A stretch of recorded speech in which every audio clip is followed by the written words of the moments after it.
But I recently lost over 65 pounds. Thank you very much. Thank you.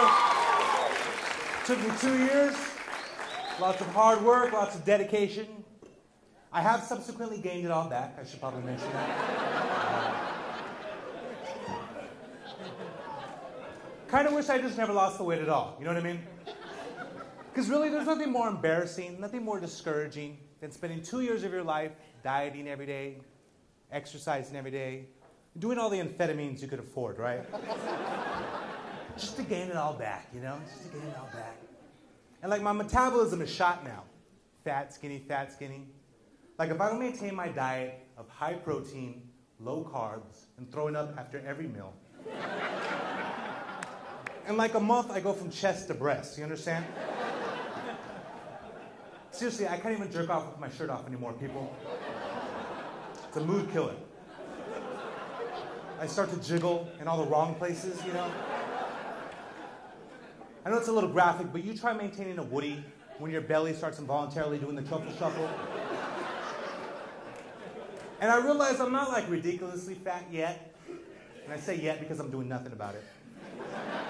Like I'm still at that stage where I feel like I'm fooling people if I wear dark colors. Like Dickie shirts are my favorite. Dickie shirts are the fat people, like, they're the best thing since the invention of the escalator, right?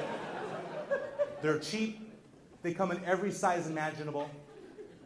They sell them everywhere. They sell them at Orchard Supply Hardware. I realized I had a little bit of a weight issue when I started browsing for my wardrobe at Osh, okay? It's like, excuse me, where are your fitting rooms? We have some bathrooms in the back. I don't know. And the problem is that I'm new fat. You understand what I mean by that? Like I'm new fat. Like I didn't grow up fat. I didn't develop that good personality you get in order to compensate.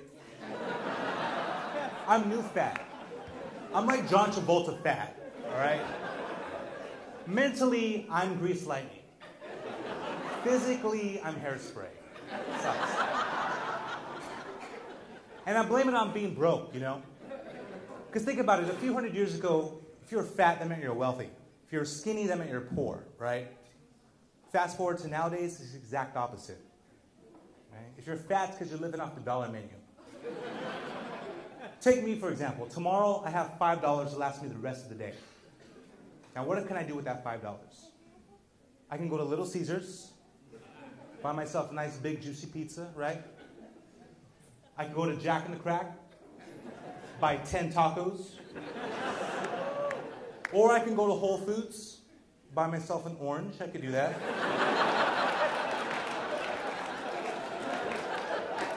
I'm too broke for that shit, man. I almost ran out of gas on the way over here. Let me tell you something. You know you're poor when the number of dollars you're putting into your gas tank is less than the number that's on the gas pump. You ever been in this situation? Yeah, can I get 3 on number 7, please?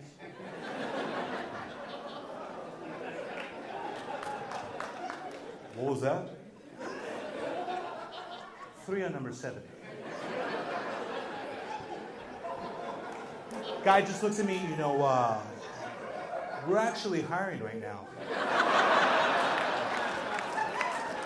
I'm like, please, please, do I apply here or online? Man, times are tough. Times have always been a little bit tough for me, though. A little backstory about myself. I come from a broken home. I do. And by that, I mean nothing ever fucking worked in that house. When the electricity was turned on, the water was turned off. When the water was turned on, the electricity was turned off. When I was turned on, the internet was turned off. It was hard, people. It was very hard. And I don't mean to sound like I'm complaining, you know, my parents worked very hard, you know. But my dad, a little bit of a cheapskate, all right? For instance, all this guy ever got me for birthdays and holidays were socks. You know, socks to the face, socks to the gut, you know what I'm talking about.